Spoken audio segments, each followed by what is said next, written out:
again, everybody. It's Dirk. It is, a better day today. For anybody that watched yesterday's video, some challenges going on.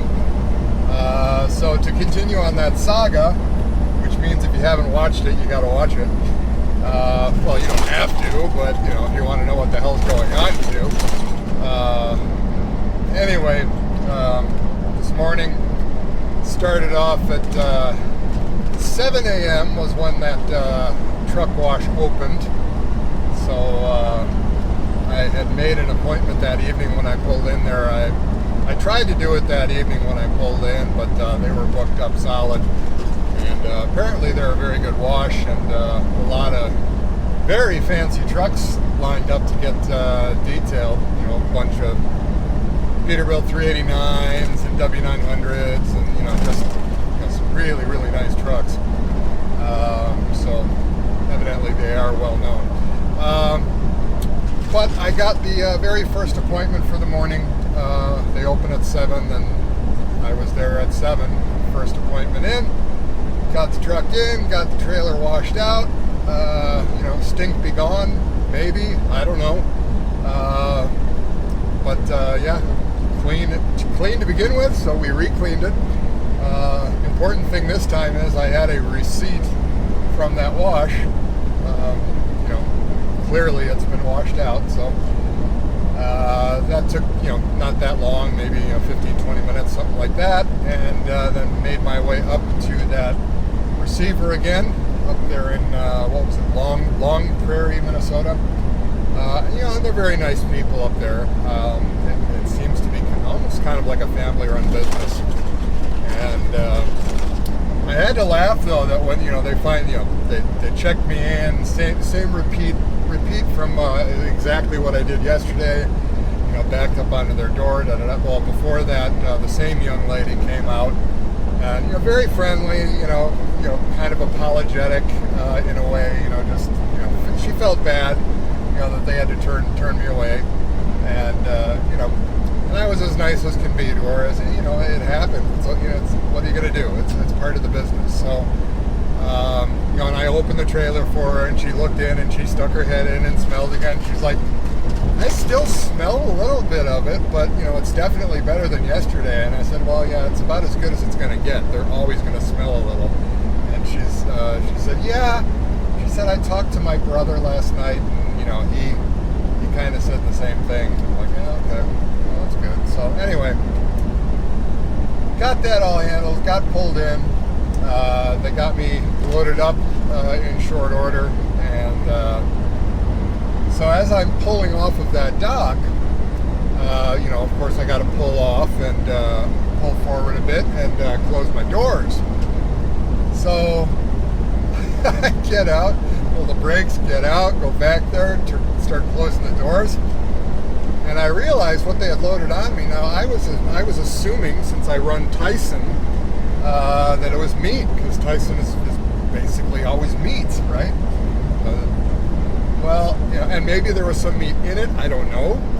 But later I looked at the paperwork, and according to the paperwork on the bill of lading, it says pot roast. Okay. Well, the whole entire trailer is filled with 6-foot-high skids of these cartons of potatoes and onions.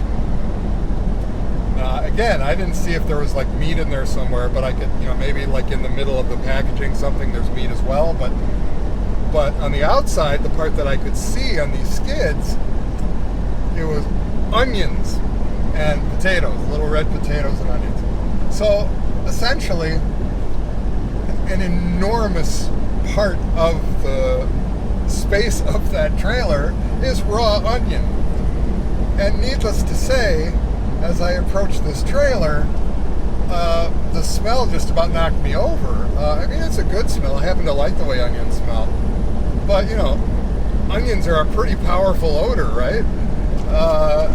So I just kind of had to laugh that here this particular shipper, who does not ship anything as innocuous as like just potatoes on their own, or some frozen meat or something. And generally stuff that doesn't smell, right?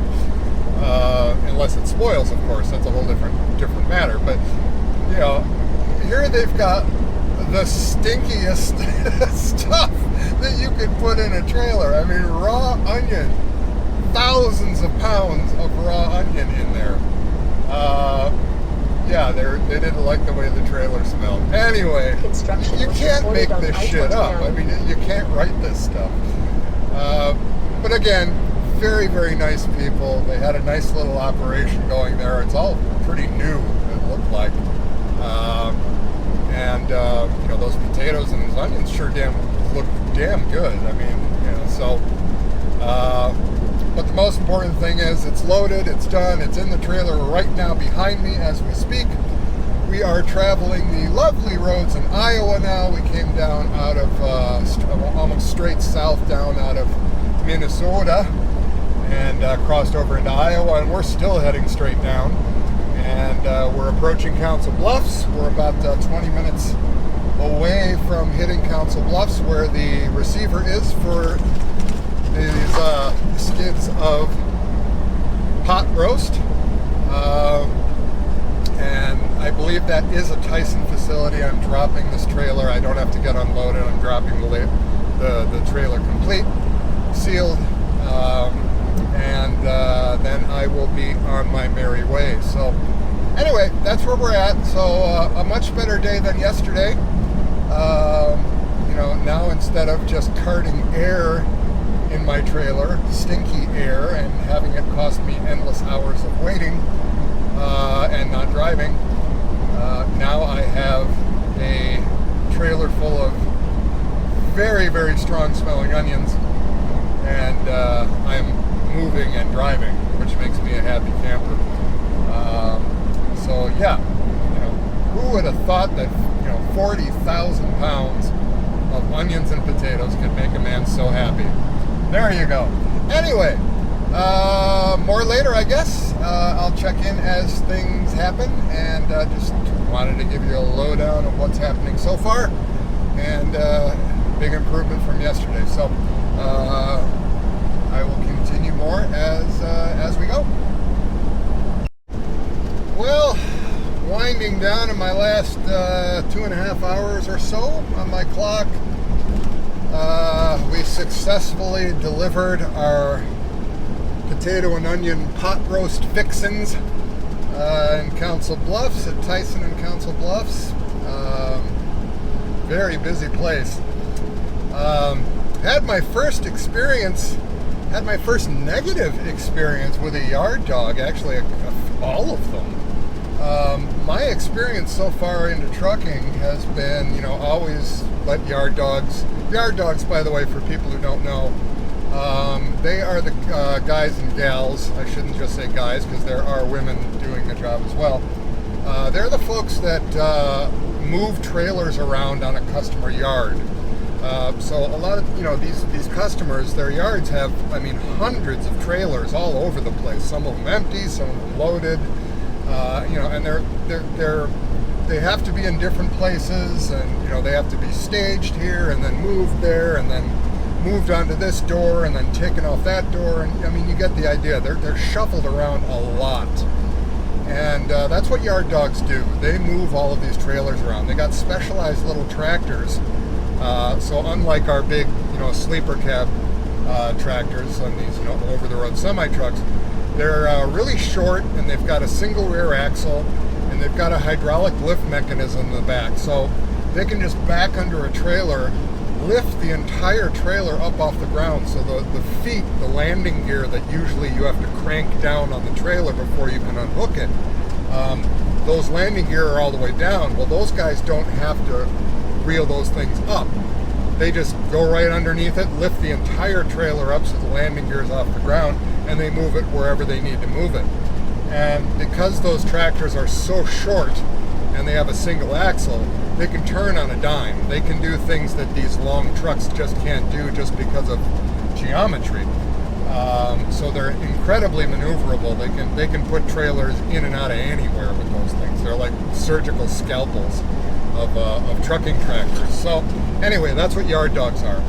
And the general rule of thumb in trucking is that anytime you go to any yard, no matter where it is, yard dogs always have the right of way, meaning that you stay the hell out of their way. And if you know that they're heading in a direction that you're going to head to, you stop, you wait, you let them go, because they are always frantically busy.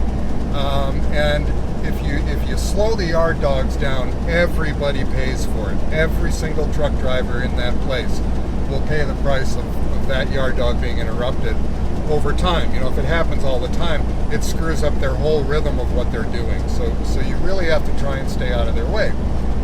And what you'll usually find is that these yard dogs are some of the coolest guys ever. First of all, they're incredibly knowledgeable most of the time. Most of them are ex-drivers. Many of them drove for decades and are doing it in retirement. But these guys are good guys, generally speaking. My experience with them has been overwhelmingly positive.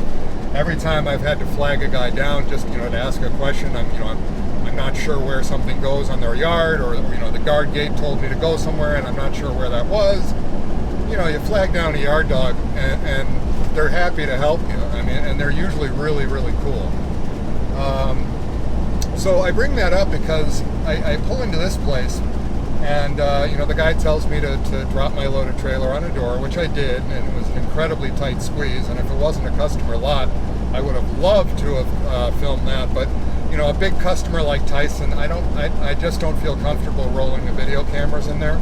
I don't want to cause any commotion or break any rules, or do any sort of damage whatsoever, no matter how tiny it is, to Hirschbach's relationship with Tyson, because that's a whale of a customer. So you don't do anything to jeopardize that.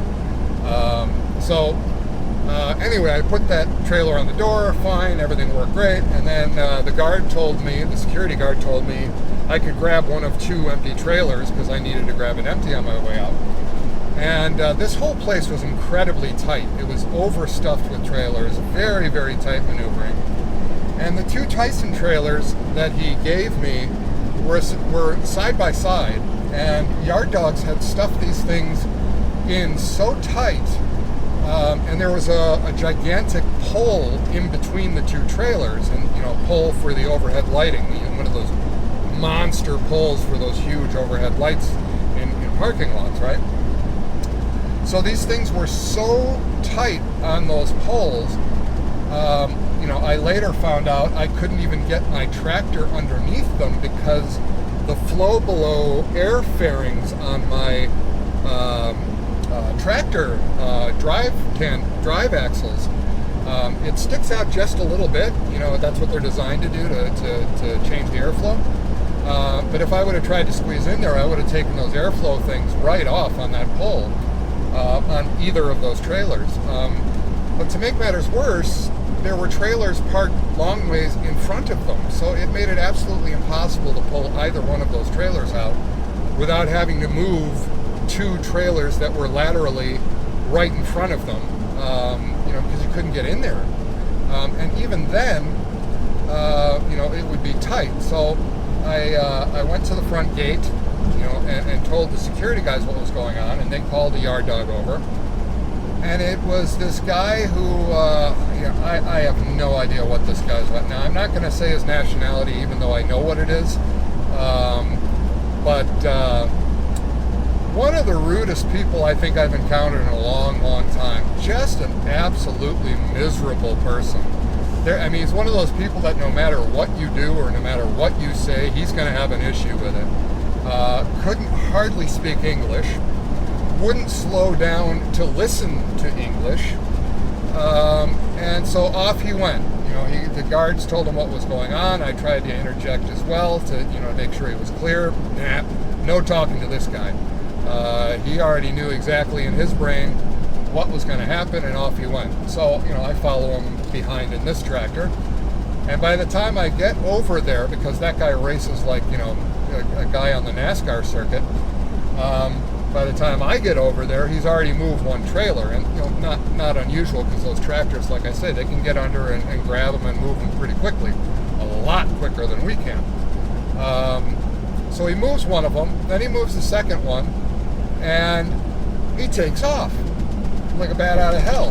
And it's like, okay, well, that wasn't all I needed him for. The most important thing was I needed him to pull the one trailer that I was going to take out of there, because I couldn't get my tractor attached to it without damaging those fairings, because it was smack on those poles. So I drive back to the security gate, and, you know, I'm not going to go into the whole thing, but it wasted almost 45 minutes of my time because this guy was a complete freaking asshole.